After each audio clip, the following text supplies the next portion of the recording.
Picture this. You are at the absolute peak of your career. Like you have just signed this massive multinational corporate merger. Right, the exact one you have been agonizing over for, what, 18 months? Exactly. 18 months of stress, and it is finally done. Or maybe you've just launched this incredibly innovative, industry-disrupting piece of software. Oh, that feeling of finally getting it out the door. Yeah, you are standing there in the boardroom. The applause is literally ringing in your ears. The champagne is poured, and you just feel, entirely untouchable. You are the visionary. Right. You are the visionary. You are the innovator. And then, right in that moment of triumph, your phone buzzes in your pocket. Oh, man. Just that single brief vibration. Yeah, just one buzz. But neurologically, that is enough to send a massive spike of cortisol straight into your bloodstream. It really is. Because, almost instinctively, that something has gone terribly, terribly wrong. It is wild how, in the literal blink of an eye, the entire reality of your day just completely shatters. Total paradigm shift. Like a critical server cluster has inexplicably crashed, right? And it's taking millions of paying users offline simultaneously. Or a deeply controversial, highly confidential internal email was just leaked to a global media outlet. Oh, the leaked email? That is a nightmare. Or your biggest client is suddenly threatening this catastrophic company-ending lawsuit. Yeah, and in 1 second, you go from being the celebrated visionary to being an emergency responder in a state of absolute total panic. And when that panic hits, something really fascinating happens to our brains, right? And specifically, our language fundamentally shifts. It absolutely does. We completely abandon the polished, forward-looking vocabulary of the boardroom. The fancy jargon. Right, the jargon. You stop hearing words like synergy or innovation or growth trajectory. Nobody's talking about synergy when the servers are on fire. Exactly. When the carefully constructed plan disintegrates, human beings revert to a much more primal state of survival. So today, we are doing a deep dive into a really fascinating masterclass on C2 Advanced English. But, we aren't looking at generic corporate jargon. Not at all. We're looking exclusively at the language of damage control. We're dissecting the exact idioms and metaphors that executives rely on when the walls are rapidly closing in. Because knowing how to communicate when your company is metaphorically burning to the ground, how to manage a hostile press or calm your terrified team and ultimately take responsibility, that is the ultimate acid test of what the business world calls executive presence. Executive presence. It is such a buzzword, but it means something really specific here. It does. And executive presence isn't just about, looking good in an expensive suit. Right? It is a psychological anchor. It is the ability to project this aura of calm, collected, highly articulate authority when literally everything around you is chaotic. And what the linguistic data in our sources reveals is that to maintain this presence, the highest echelons of business English, they rely on incredibly dramatic, visceral imagery. Oh, it is so dramatic. We draw our vocabulary from ancient military history. Right. From the absolute desperation of naval warfare and from the dark, manipulative arts of political strategy. It is a totally different world. Okay, let's unpack this, because tracing the life cycle of a corporate crisis through these specific idioms, it tells a really profound story about human psychology. It really is a life cycle. Yeah, and we start at the very beginning, long before the boardroom panic. Because every massive corporate meltdown, the kind that makes the front page of the Wall Street Journal. The real disasters. Exactly. They all start as a tiny, almost imperceptible anomaly. It always starts as a whisper, just a slight deviation from the norm. Right. And how a leader interprets and reacts to that whisper, that completely defines whether they truly possess that executive presence. So the language we use for this earliest possible intervention, it is rooted in a surprisingly gentle botanical metaphor, which is to nip it in the bud. Right, the garden metaphor. Yeah, compared to the military warfare we are going to discuss later, being in a garden feels incredibly calm. It's very peaceful. But let me challenge the application of this for a second.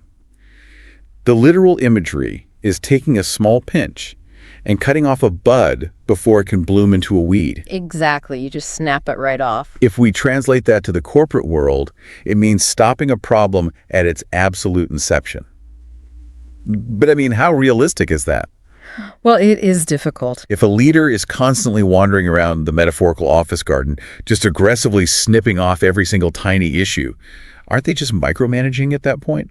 That is the exact trap so many young managers fall into. Oh, really? Yes, they confuse paranoia with proactive leadership. That is a great way to put it. Paranoia versus proactive leadership. Because the nuance of the idiom, and really the hallmark of true executive presence, is the ability to discern the difference between a harmless bump on the stem and a toxic, invasive weed that will eventually strangle the entire plant. You aren't just cutting everything you see. Exactly. You are surgically removing a specific threat based on pattern recognition. So it is really about seeing the trajectory of the anomaly. Exactly. The proactive leader spots a tiny issue and instantly plays out its natural evolution in their head. Like a chess match. Yes. The sources give this brilliant, highly relatable example of two employees having an aggressive, escalating argument in the office break room. Oh, we have all seen that. The tension by the coffee machine. Right. Now, a reactive manager or a micromanager, they either ignore it completely, just hoping it goes away on its own. Which it never does. Or they overreact and just fire someone on the spot. Right. But a leader with executive presence, they see the trajectory. If ignored, the argument calcifies into a permanent feud. Oh, absolutely. And then the feud divides the entire department into factions. Yes, and then productivity plummets. And suddenly, you are facing a massive, expensive, hostile workplace lawsuit. So to nip it in the bud, you step in immediately, like that very afternoon, and you send them both straight to mediation. You eliminate the future crisis. I always think of this idiom as the corporate equivalent of time travel. Time travel? How so? Well, it is the only concept we are exploring today that prevents the disaster from ever actually existing. You are literally altering the timeline so the weed never grows. That is a perfect way to look at it. It is the ultimate state of control. You are dictating the environment. Right. But, as we both know, human attention is finite. You cannot catch every single bud. No, nobody is perfect. You might be focused on signing that massive merger we talked about earlier, and you look away from the garden for just a few days. And when you finally look back, the weed hasn't just grown. It has caught fire. The atmosphere completely changes. We go from the quiet, proactive, controlled environment of a garden to a sudden, violent, urgent state. We are now putting out fires. And a fire does not care about your schedule? No, it doesn't. It is loud, it consumes all the oxygen in the room, and it threatens the entire structural integrity of the business. What's fascinating here is the psychological shift in the leader. The shift from gardener to firefighter. Exactly. When you transition into putting out fires, you experience a total loss of executive control. Wow. Yeah. The fire now dictates your schedule. The fire dictates your heart rate. It is pure reaction. A fire in business English is an urgent, highly destructive problem that simply cannot wait for a scheduled meeting on Tuesday. Right. It demands immediate, drop everything, frantic attention. Let's talk about the toll that takes on a professional. Because I know people who spend their entire careers doing nothing but this. Oh, me too. Oh. Think about a derailed day. You sit down at your desk at 8 in the morning with a brilliant, strategic to-do list. You were feeling great. You are going to map out the vision for the next 5 years. You have your coffee. Ready to go. And at 8:05, the primary database corrupts. Oh, no. That is your first fire. You spend 2 hours on the phone with IT. Then at 10:15, your lead developer just quits without warning. Second fire. You blink, and it is 6 in the evening. 8 hours have completely vanished into the smoke. You didn't write a single word of your strategic plan. Not one word. You just ran from room to room with a metaphorical bucket of water. And the dangerous part is the biological response to that day. Wait, what do you mean? How is there a biological response? It is the dopamine loop of crisis management. Oh, wow. Yes. When you successfully extinguish a fire, your brain rewards you. You get a hit of dopamine, you feel like a hero. Because you saved the day? Exactly. For some roles, particularly in customer service or operations, this reactive state is quite literally the job description. Sure. But for an executive, it is a massive trap. If you get addicted to the adrenaline of putting out fires, you completely abandon long-term innovation. Because you're too busy reacting. You stop building fireproof buildings because you are too busy enjoying the rush of holding the hose. That makes so much sense. If you are perpetually standing in the smoke, you just can't see the horizon. You are blind to the future. But eventually, the flames get too big for one person to extinguish. And this is where the psychology takes a very dark turn in our deep dive. It gets much darker. When a crisis overwhelms our ability to control it, human nature often defaults to panic and self-preservation. Instead of asking for help, The immediate instinct is to hide the smoke. Which brings us right into the evasion phase of a crisis. This is where leaders abandon their executive presence entirely. Yeah, and they engage in behavior that is, frankly, morally gray and often legally dangerous. Very dangerous. The linguistic shift here takes us away from the burning building and into a deeply domestic setting. Right, with the idiom to sweep it under the rug. It is such a universally understood visual. It really is. But when you apply it to a multi-billion-dollar corporation, it is genuinely terrifying. Imagine someone hurriedly cleaning their living room because guests are arriving in 2 minutes. Panic cleaning. Yes, panic cleaning. They sweep a massive pile of dirt and broken glass into the center of the room. But instead of getting a dustpan and properly disposing of it, They just lift the heavy Persian rug and kick all the dirt underneath. and the room instantly looks pristine. It creates the immediate illusion of operational perfection. Illusion being the key word. Right. And in corporate English, sweeping something under the rug means deliberately attempting to conceal a severe mistake, Or a financial scandal or a massive product failure. specifically to avoid public embarrassment or punishment from the board of directors. It is the absolute antithesis of accountability. But I have to ask, why do brilliant, highly educated executives do this? I mean, they have to know the dirt hasn't magically vanished. You would think so. The physical reality of the dirt is still there, right under their feet. It is just concealed. They do it because they convince themselves that they can quietly clean it up later, off the books. Oh, I see. They believe the illusion of permanence. But the reality of sweeping things under the rug is that it creates a ticking time bomb. The dirt accumulates. Exactly. A physical lump forms under the carpet. The ground becomes uneven. Yeah. And eventually, inevitably, someone is going to trip over that lump, pull back the rug, and expose years of accumulated toxic filth. Let's ground this in a real-world scenario.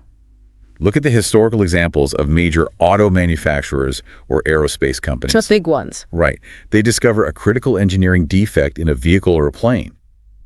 A mid-level engineering team flags a memo saying, hey, the braking system has a 2% failure rate at high speeds. That is a disaster. Fixing it means a global recall. It means billions of dollars lost, stock prices plummeting, and zero executive bonuses for the year. So a catastrophic failure of leadership occurs. The executives decide the lump isn't that big. They sweep it under the rug, They bury the memos, they silence the engineers, and they launch the product anyway. just hoping they can quietly patch the issue in next year's model. But you can't patch reality. People drive the cars. Accidents happen. And then an investigative journalist or an internal whistleblower trips over that lump in the rug. They pull it back. And suddenly, it is no longer just an engineering mistake. Because they attempted to hide it, it becomes a deliberate, malicious cover-up. The evasion actually magnifies the explosion tenfold. It turns a mistake into a crime. And once that rug is pulled back, the truth is entirely out of the executive's control. The public knows.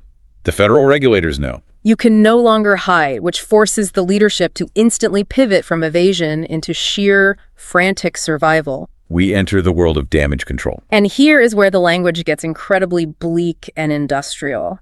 We are leaving the domestic living room and stepping onto a battlefield. Specifically, naval warfare. This is one of the most vivid origins in our sources. Damage control is a literal, historical naval term. Imagine a massive, multi-million-dollar battleship out in the middle of a hostile ocean. Suddenly, without any warning, an enemy submarine fires a torpedo. It strikes the side of the battleship with a deafening explosion, ripping a massive hole right in the steel hull. The terrifying reality of this metaphor is the permanence of the strike. Right. The metal is twisted. The ocean is violently pouring into the lower decks. You cannot magically unhit the ship. Exactly. The damage is done. The initial strategic goal, winning the battle, conquering the enemy, that is instantly abandoned. The only remaining goal is raw survival. The crew initiates damage control. This means taking frantic, highly specific actions. Sealing the heavy metal bulkheads. Locking down flooded compartments and desperately pumping the water out just fast enough to prevent the entire vessel from sinking to the bottom of the ocean. They aren't trying to fix the ship to make it look new. No, they're just trying to maintain buoyancy. I always compare this to medical triage in a trauma center. Oh, that is a good comparison. When a patient comes in with a massive life-threatening wound, the surgeons aren't debating their cholesterol levels or long-term dietary plans. There is no time for that. They are applying a tourniquet to stop the arterial bleeding so the patient doesn't die on the table. Right. And in the corporate world, damage control refers to the immediate public relations and financial actions taken to minimize reputational harm after a disaster is already global news. It's about mitigating the existential threat. Think about a highly successful CEO doing a live primetime television interview. Oh, live TV is so risky. Very risky. In a moment of absolute carelessness or arrogance, they make an off-the-cuff, deeply offensive comment about their primary demographic of customers. And it is broadcast live to millions of people. The torpedo has officially hit the ship. The PR team cannot go back in time. They cannot nip it in the bud because the bud is already a viral, trending headline on every single social media platform. The water is pouring in. So the crisis team rushes into immediate damage control. They seal the bulkheads. They issue a formal, carefully worded apology letter within 60 minutes. They announce a massive corporate donation to a relevant charity. They pull the CEO from all future public appearances. They are furiously pumping the water out, right? Just praying that the company's stock doesn't completely stink by the time the financial markets open the next morning. And when a company is in that desperate state of damage control, the leadership often resorts to highly aggressive, sometimes deeply unethical survival tactics. Because when the water is rising, ethics often get thrown overboard. This leads us right to the manipulation phase of a crisis, where we see two distinct psychological strategies emerge. The first is manipulating the public's perception of reality. This brings us into the world of political strategy and public relations, encapsulated in the idiom to spin the narrative. So what does this all mean? I want to make sure I understand the mechanics of this one clearly, because I think people often confuse it with just flat out lying. It is quite different from lying. The sources use the visual of a physical ball, right? Like a glass sphere with multiple different colored facets on it, sitting on a table. That is a perfect way to visualize it. Okay. If you shine a spotlight on that glass ball from the left side, it might reflect a bright, beautiful, optimistic blue color. Right. But if you physically walk over, spin the ball 180 degrees, and shine the light from the right side, it reflects a dark, ominous red. But it is the exact same ball. The core physical reality hasn't changed an inch. But by spinning it and changing the angle of the illumination, you completely alter how the audience perceives it. That is the essence of the idiom. In corporate English, spinning a story or spinning the narrative means taking the raw, undeniable facts of a situation and presenting them in a highly specific, heavily biased way to influence public perception. It is such a massive industry. Oh, huge. PR professionals who specialize in this are literally called spin doctors. Spin doctors? That is wild. They diagnose the ugly truth and prescribe a spin that makes it sound palatable or even victorious. So wait, let's really analyze this. If spinning relies on the facts, how is it actually different from lying? Isn't a spin doctor just a corporate liar in a very expensive suit? That is the crucial legal distinction. Okay. Outright lying, like saying you made $50 million in profit when you actually went bankrupt, that is fraud. Right, that is illegal. It is easily disprovable, and executives go to federal prison for it. Yeah. Spinning is much more insidious because it uses the actual facts, but it violently manipulates the framing. Ah, I see. It is the art of omission and emphasis. You highlight the blue facet of the glass ball so brightly that the audience is completely blinded to the red side. The examples in the corporate world are just classic doublespeak. They really are. Let's say a major tech company has had a catastrophic fiscal year. Their profits have dropped by a staggering 20%. The money is just gone. That is the glass ball, the raw fact. But when the CEO stands up at the annual shareholder meeting, they absolutely do not say, hey, everyone, we failed, we lost market share, and 20% of your investment evaporated. Because that would be the unspun, terrifying truth. Right.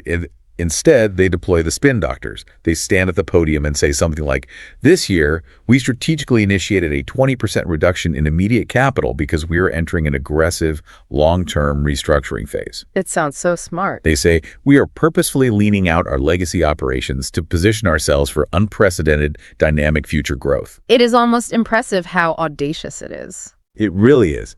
They take a massive, humiliating financial loss and rebrand it as a brave, visionary strategy. They make losing money sound like a genius chess move. We see it in product development constantly, too. Oh, all the time. A software company is supposed to release a highly anticipated video game in June. But the code is a complete disaster. It is riddled with bugs. It crashes constantly, and the developers are exhausted. They have to delay the launch by 8 months. A complete nightmare for the marketing team. But they don't issue a press release saying, "Our developers failed, the game is broken, we are sorry." No, they spin it.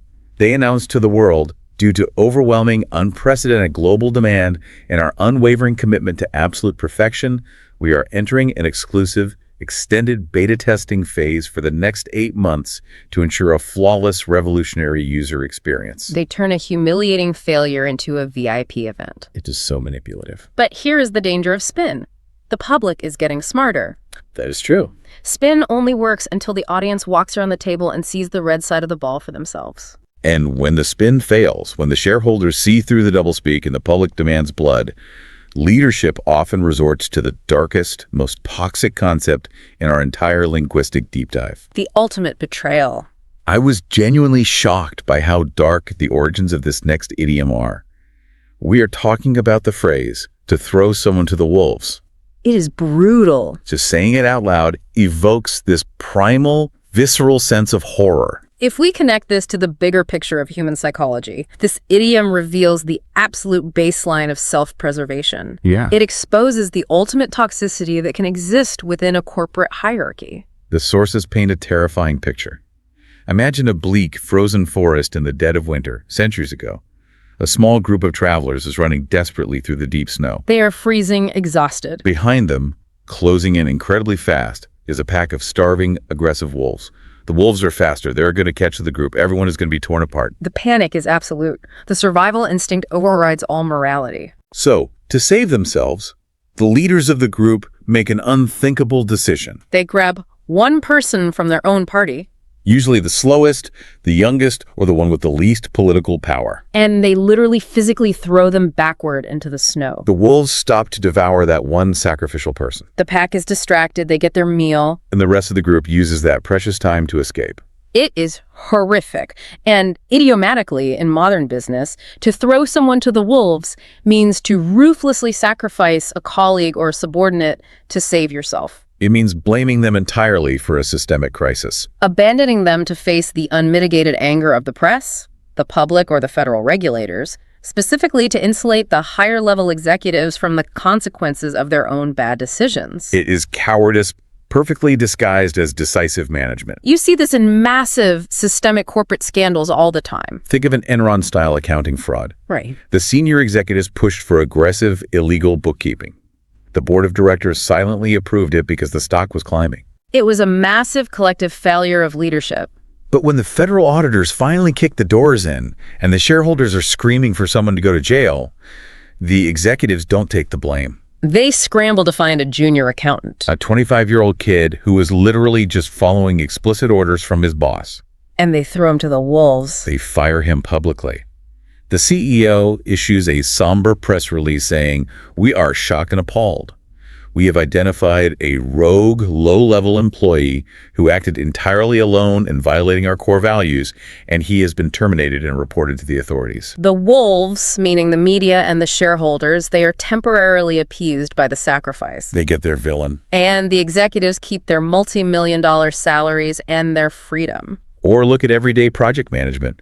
A massive multi-million-dollar infrastructure project fails completely. Why does it fail? Because the directors refuse to provide adequate funding, they constantly change the scope of the work, and they set a physically impossible deadline. So the project collapses. But those same directors, terrified of losing their end-of-year bonuses, write a blistering performance review, blaming the mid-level project manager entirely for the failure. They fire her, toss her to the pack, and walk away clean. It is the absolute defining absence of executive presence. It really is. Which serves as a brilliant transition into the final phase of our analysis. We have explored how leaders try to incubate and control a crisis. The gardens and the fires. We've seen them evade the truth, sweep it under rugs, spin the narrative, and ruthlessly betray their own people. But what happens when a true leader faces a catastrophic crisis that is undeniably their fault? Right, a C2-level executive operating at the absolute highest standard of integrity. This is where we enter the accountability phase. And it's fascinating from a linguistic standpoint. Because when it comes to brutal, absolute accountability, the language completely abandons the domestic rugs in the botanical gardens. It reverts strictly and exclusively to historical military concepts. The stakes are linguistically elevated to matters of life, death, honor, and physical courage. Let's examine the first of these, which is to face the music. Face the music. On the surface, if you don't know the origin, it sounds almost pleasant. Yeah, you think of going to a symphony or sitting in a jazz club. But the historical reality of this metaphor is anything but pleasant. It is actually deeply humiliating. The origins are rooted in strict military tradition from centuries ago. Okay, set the scene. Imagine a military encampment. A soldier has committed a terrible offense, perhaps cowardice in battle, theft, or falling asleep on watch. Something serious. They are being dishonorably discharged. They are stripped of their rank, their weapons, and the insignia is literally ripped from their uniform. And they don't get to just quietly pack their bags and sneak out of the camp in the middle of the night. No, there is a deeply public ceremony of shame. The entire regiment is lined up in formation, and a military band begins to play a very slow, rhythmic, somber drum beat. That drum beat is the music. Right. And the disgraced soldier is forced to physically march out of the camp, walking past all of their former comrades to the rhythm of that drum beat. But here's the key psychological detail, their posture. Right. They are not allowed to look down at the ground in shame. They cannot cover their face. They must keep their head up, look straight ahead, and physically face the music as they are marched into permanent exile. It is a profound test of endurance. In the modern corporate application, to face the music means to bravely and publicly accept the negative consequences, the fierce criticism, or the punishment for your own mistakes. Without making a single excuse and without looking away. It is the exact opposite of spinning the narrative or throwing a junior accountant to the wolves. Here's where it gets really interesting to me. The idiom implies a requirement of physical bravery. Yes, physical bravery. It isn't just sending a mass email on a Friday at 5 in the evening saying, "My bad, we missed our targets." It is about forcing yourself to stand in the room, physically present, and endure the incredibly uncomfortable, painful music of the consequences. You let the anger wash over you, and you do not break eye contact. Let's apply this to a high-stakes business scenario. You are the vice president of global sales. Your team has missed their quarterly revenue targets by tens of millions of dollars. The stock is taking a massive hit. You have a noon meeting with the company's biggest, most aggressive institutional investors. You have every temptation to spin the narrative. You could blame inflation, supply chain issues, or throw your regional managers to the wolves. But a leader with true executive presence refuses those options. You walk into that noon meeting, you stand at the head of the boardroom table, and you face the music. You look the investors in the eye and say, "We missed the targets by a massive margin." The sales strategy I designed and implemented was fundamentally flawed. I misread the market. The responsibility is entirely mine, no one else's, and I am here to answer your questions. You endure the yelling. You endure the profound disappointment. You listen to the drumbeat and you do not flinch. It is incredibly difficult to do because every fiber of your being wants to run away. It goes against every survival instinct. But there is one level of accountability that goes even further. There is a step beyond just facing the music and taking the yelling. It is the final, most extreme idiom in our analysis today, to fall on your sword. The imagery here is so intense, it almost feels surreal to use it in a modern office building with ergonomic chairs, fluorescent lighting, and cold brew on tap. It is an ancient Roman metaphor steeped in the brutal, absolute honor codes of antiquity. Picture a Roman general on an ancient battlefield. He has made a catastrophic tactical error in his command. His army has been flanked. And they have suffered a massive, humiliating defeat. Thousands of his soldiers are dead in the mud, and the enemy forces are closing in to capture him. For a Roman general of this era, being captured alive by the enemy and paraded through the streets was the ultimate disgrace. Returning to Rome in defeat was entirely unthinkable. And blaming his surviving, exhausted soldiers for his bad orders was a severe violation of his sacred duty as a commander. So, to preserve his personal honor, And to take ultimate, final responsibility for the destruction of his legion, the general would take his own weapon. His heavy iron broadsword. He would plant the hilt firmly into the ground and physically throw his own body onto the blade, taking his own life. It is the ultimate, irreversible sacrifice. Now, obviously, we need to state clearly that in modern business, this is completely metaphorical. Nobody is physically harming themselves in a boardroom over a bad quarterly report. No, of course not. But the gravity of the idiom remains entirely intact. Falling on your sword means voluntarily taking the full, unmitigated blame for a catastrophic corporate failure and immediately resigning from your powerful position. But let me push back on this, because I think we need to be highly critical of how this actually plays out in the real world. Okay, I am listening. Do modern CEOs really sacrifice themselves? When a Fortune 500 CEO falls on their sword and resigns after a massive scandal, they usually float away on a $40 million golden parachute. That is very true. They keep their stock options, they go to their mansion in the Hamptons, and 2 years later they are on the board of another company. Is that really a sacrifice, or is it just a highly strategic, incredibly well-compensated PR exit? That is a brilliant distinction, and it gets to the very heart of what true executive presence is versus performative corporate theater. Exactly. You are absolutely right that many modern resignations are simply orchestrated PR moves to protect the stock price, heavily cushioned by severance packages. That is not falling on your sword. That is just taking a very lucrative early retirement. So what does a genuine modern version of this look like? What is the real motivation? The key distinction is the why. You don't fall on your sword just because you are embarrassed or because the board paid you to leave. You do it specifically to protect the entity. You resign to protect the company's brand, to protect the innocent subordinates from being dragged through endless federal investigations, or to preserve the integrity of the institution. You offer yourself as the ultimate sacrifice so the organization can survive. You become the absolute lightning rod for all the public and legal anger, absorbing it completely into your own reputation as you exit, leaving the company with a clean slate. Okay, that makes sense. Let's look at a prime example where it isn't just about a golden parachute. Give me a scenario. Imagine a massive, trusted healthcare tech company suffers a devastating data breach.